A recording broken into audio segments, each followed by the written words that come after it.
Hello दोस्तों, सभी को राधे राधे, जय श्री कृष्ण, हर हर महादेव। क्लास में आप सभी का स्वागत है। अगर आप चैनल पर नए आए हैं तो चैनल को सब्सक्राइब जरूर कीजिए, अपने दोस्तों तक शेयर कीजिए। चलते हैं सीधे क्लास की ओर। आज की क्लास में हम देखेंगे राष्ट्रपति जी की शक्तियों को। ठीक है, उनकी पहली शक्ति देखिए, कार्यपालिका शक्ति। प्रमुख नियुक्तियां करना। वे कौन कौन से, जैसे प्रधानमंत्री की नियुक्ति करते हैं। प्रधानमंत्री कौन बनते हैं? जो क्या होते हैं, बहुमत दल के नेता होते हैं, है ना। उन्हें क्या करते हैं, राष्ट्रपति जी प्रधानमंत्री नियुक्त करते हैं। उच्चतम एवं उच्च न्यायालय के न्यायाधीश, ठीक, और महान्यायवादी है, जो भारत के महान्यायवादी है, जिसको हमने कल की क्लास में पढ़ा था। आर्टिकल इनका कितना है, तो 76 है। ठीक है। राज्यपाल की नियुक्ति करते हैं नियंत्रक एवं महालेखा परीक्षक। संघ लोक सेवा आयोग के अध्यक्ष। प्रशासन संबंधी, जैसे केंद्र शासित प्रदेशों का प्रशासन, ये सभी किनके नाम पर होता है, तो ये राष्ट्रपति के। ठीक, और इनकी नियुक्ति कौन करते हैं, जैसे नियंत्रक एवं महालेखा परीक्षक है, संघ लोक सेवा आयोग के अध्यक्ष हैं, भारत के महान्यायवादी है, और उच्चतम एवं उच्च न्यायालय के जो न्यायाधीश हैं, और प्रधानमंत्री, इनकी नियुक्ति कौन करते हैं, राष्ट्रपति जी करते हैं। तो ये हो गई उनकी कार्यपालिका शक्ति। फिर आता है विधायी शक्तियाँ। यह विधायी कार्य क्या है, जैसे सत्र बुलाना। संसद का सत्र कौन आहूत करता है, तो राष्ट्रपति जी बुलाते हैं। ठीक, सत्र अवसान करते हैं। और लोकसभा का भंग करना, ये पावर किसके पास है, राष्ट्रपति जी के पास। विधेयक पारित होने हेतु राष्ट्रपति की स्वीकृति आवश्यक है। अगर कोई बिल है, जैसे अगर कोई बिल या विधेयक है, ठीक है, अगर कोई विधेयक है, उसको पारित करना सभा में, फिर राज्यसभा, फिर कहाँ भेजा जाता है उसे, राष्ट्रपति जब उन पर हस्ताक्षर करते हैं तब वह क्या माना जाता है, स्वीकृत माना जाता है। ठीक, किसी बिल को राष्ट्रपति जी क्या करते हैं, हस्ताक्षर करते हैं, तब वह क्या बन जाता है, फिर कानून बन जाता है ना। तो इस तरह से जब कोई बिल राष्ट्रपति के पास आता है, मनी बिल के संबंधित में राष्ट्रपति के पास पहले ही क्या ली जाती है, पहले ही उनसे स्वीकृति ले ली जाती है। ठीक है, पहले उनसे स्वीकृति ले ली जाती है राष्ट्रपति जी से। हमें कितने लोगों को वो नामांकित करते हैं, तो राज्यसभा में 12 सदस्यों को राष्ट्रपति जी क्या करते हैं, मनोनीत करते हैं। ठीक है, मनोनीत कितने सदस्यों को राज्यसभा में मनोनीत किए जाते हैं, तो 12 सदस्य वे राज्यसभा में मनोनीत करते हैं। और लोकसभा में कितने, तो 2 एंग्लो इंडियन का मनोनयन किया जाता है। किंतु अभी भारत में एंग्लो इंडियन का मनोनयन होता है क्या, नहीं, अब ये नहीं होता। केवल 12 सदस्य राज्यसभा में मनोनीत किए जाते हैं। विधेयक के संबंध में शक्ति, जैसे धन विधेयक या वित्त विधेयक, राष्ट्रपति की क्या कही जाती है, इसमें पूर्व अनुमति ले ली जाती है। इस संबंध में लोकसभा से इसे वापस और राष्ट्रपति की स्वीकृति के लिए नहीं भेजा जाता, क्योंकि जब यह मनी बिल है ना, या धन विधेयक होता है, इसे क्या करते हैं, राष्ट्रपति की इससे पहले ही स्वीकृति ले ली जाती है। जैसे कोई सामान्य विधेयक है, तो इनके संबंध में स्वीकृति राष्ट्रपति देते हैं, या क्या कर सकते हैं, देखिए, अस्वीकृति या पुनर्विचार है तो वापस भेज सकते हैं। साधारण धन विधेयक के संबंध में क्या देते हैं, स्वीकृति। अगर किसी और बिल है, ये राष्ट्रपति की स्वीकृति दे देते हैं। विधेयक, कोई और विधेयक जैसे राष्ट्रपति जी के पास भेजा जाता है हस्ताक्षर के लिए, तो राष्ट्रपति क्या कर सकते हैं, उसे वापस भेज सकते हैं। क्यों, पुनर्विचार करने के लिए वे लोकसभा को वापस भेज सकते हैं कि इस पर पुनर्विचार किया जाए, इस पर पुनर्विचार के लिए वे लौटा सकती है। किंतु जब लोकसभा वापस से फिर उसे राष्ट्रपति जी को भेजते हैं, तो राष्ट्रपति जी वापस नहीं लौटा सकते, वे पारित करने के लिए क्या होते हैं, बाध्य होते हैं। यहाँ देखिए, अस्वीकृति में पुनर्विचार में दोबारा राष्ट्रपति अनुमति देने के लिए क्या होते हैं, बाध्य होते हैं। अध्यादेश जारी करना, राष्ट्रपति जी अध्यादेश जारी करते हैं आर्टिकल नंबर 123 में। ठीक है, 123 में अध्यादेश जारी करते हैं। विधायी शक्ति में सबसे महत्वपूर्ण शक्ति है जब संसद के, जब दोनों सदनों, जैसे दोनों सदन कौन कौन से हो गए, राज्यसभा और एक हो गया हमारा लोकसभा, इनके सत्र में ना हो, तब राष्ट्रपति क्या कर सकती है, जब लोकसभा और राज्यसभा का सत्र ना चल रहा हो, ठीक है, जब दोनों सदन सत्र में ना हो, तो क्या करते हैं, राष्ट्रपति संघ व समवर्ती सूची के विषय में क्या जारी करते हैं, वे अध्यादेश जारी करते हैं। इसे कानून बनने के लिए संसद सत्र के प्रारंभ होने के कितने, तो 6 सप्ताह के भीतर स्वीकृति आवश्यक है। किंतु राष्ट्रपति इनके पूर्व इस अध्यादेश को कभी भी क्या कर सकते हैं, वापस ले सकते हैं। जैसे कि संसद का सत्र होता है, तो इन संसद के सत्र में कितने महीने का गैप होता है, तो अधिकतम 6 महीने का होता है। ठीक है, 6 महीने के अंदर अंदर क्या होना होता है, दूसरी संसद का सत्र बैठना आवश्यक होता है। ठीक है, और अगर संसद का सत्र ना हो, जैसे कि 6 महीना हो गया, एक सत्र हुआ, फिर 6 महीने का अवकाश हो गया, ठीक है, तो क्या कर सकते हैं, उस संबंध में राष्ट्रपति जी क्या करते हैं, संसद सत्र के प्रारंभ होने के 6 सप्ताह के भीतर स्वीकृति आवश्यक होती है। जैसे ही संसद का सत्र आरंभ होता है, तो उसके 6 सप्ताह के भीतर इसको स्वीकृति आवश्यक होती है। किंतु राष्ट्रपति चाहे तो क्या कर सकते हैं, उसे कभी भी वापस ले सकते हैं। फिर आता है क्षमादान की शक्ति। क्षमादान की शक्ति है आर्टिकल नंबर 72 में।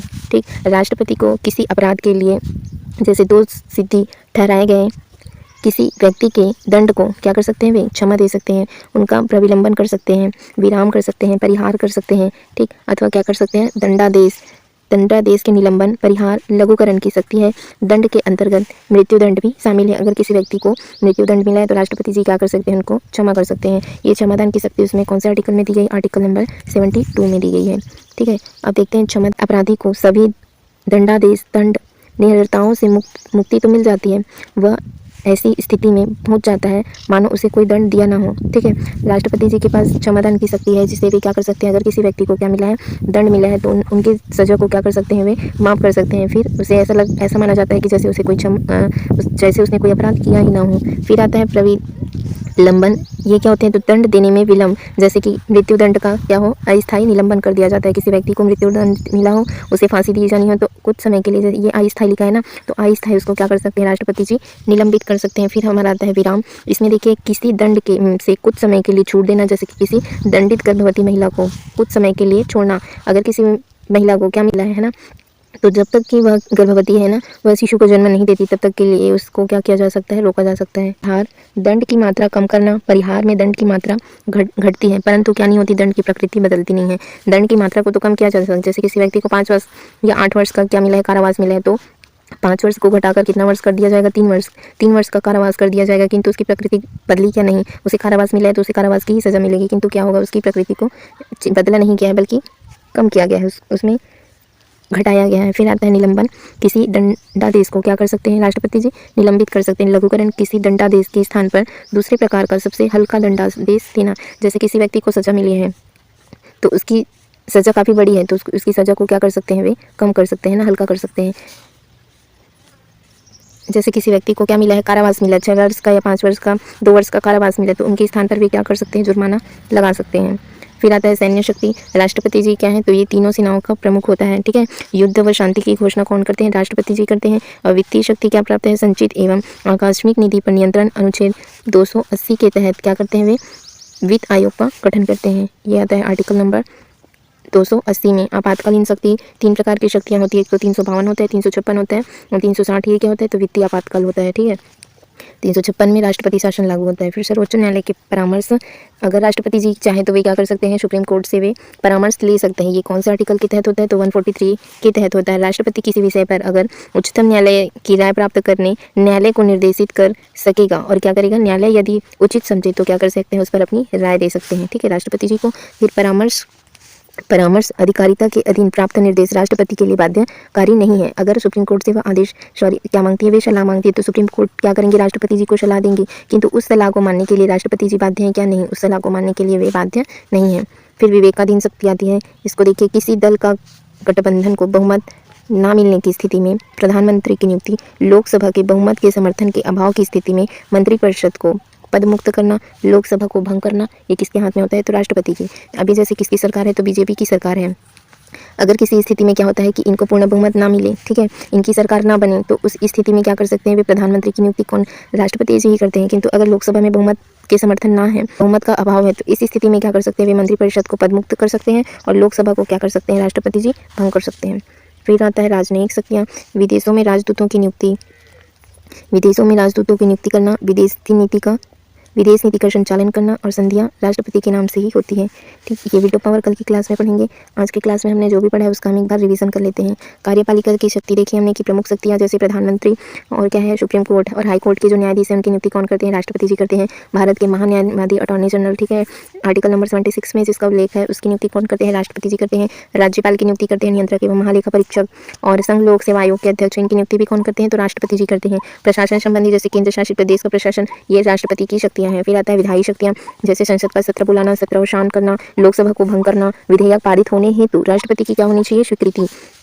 कोई भी विधेयक तभी स्वीकृत माना जाएगा जब उनमें राष्ट्रपति की हस्ताक्षर हो, है ना। राज्य पुनर्गठन, धन एवं संचित निधि पर भार डालने वाले वित्त विधेयक में राष्ट्रपति की क्या होती है, पहले से ही अनुमति ले ली हो जाती है ना। लोकसभा उसे वापस से राष्ट्रपति से अनुमति मांगने के लिए नहीं भेजती है। उसके लिए कोई जैसे कि मनी बिल है तो उसके लिए राष्ट्रपति जी से पहले ही स्वीकृति ले ली जाती है। इसके अतिरिक्त हमने क्या देखा कि राष्ट्रपति जी क्या करते हैं, राज्यसभा में कितने सदस्यों को, 12 सदस्यों को क्या करते हैं, वे मनोनीत करते हैं। ठीक है, और ये कितने क्षेत्रों में करते हैं, तो ये कुल 4 क्षेत्र ऐसे हैं। ठीक है, कला, विज्ञान, साहित्य क्या करते हैं, 4 क्षेत्र ऐसे होते हैं जिनमें वे क्या करते हैं, राष्ट्रपति जी राज्यसभा में 12 सदस्यों को मनोनीत करते हैं। और जो एंग्लो इंडियन है ये लोकसभा में मनोनीत होते हैं, कितने सदस्य, 2, किंतु ये अब बंद हो चुका है।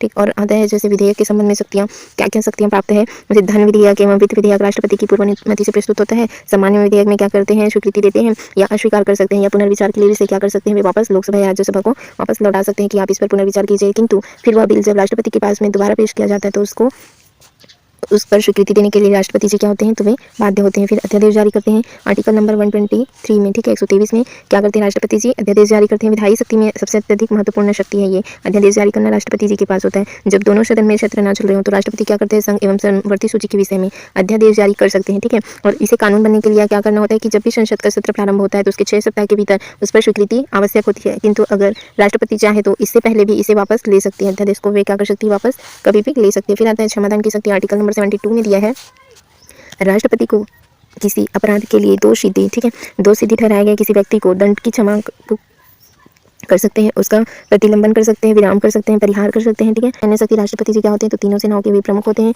युद्ध व शांति की घोषणा करते हैं। वित्तीय शक्तियां जैसे हमने क्या देखा, 280 के अधीन वित्त आयोग का गठन करते हैं। और आपातकालीन शक्ति 352 है, 356 है और 360, ये 3 तरह के क्या होते हैं, आपातकालीन शक्तियाँ होती हैं। और राष्ट्रपति जी अगर चाहें तो ये क्या कर सकते हैं, सुप्रीम कोर्ट से सलाह ले सकते हैं आर्टिकल नंबर 143 के तहत, लेकिन क्या नहीं है, वे इस सलाह को मानने के लिए राष्ट्रपति जी क्या नहीं है, तो इसको मानने के लिए वे बाध्य नहीं है। रखेंगे आज की क्लास यहीं तक रखते हैं। चैनल से जुड़े रहने के लिए चैनल को सब्सक्राइब जरूर कीजिए, अपने दोस्तों तक शेयर कीजिए। Thank you friends, thank you.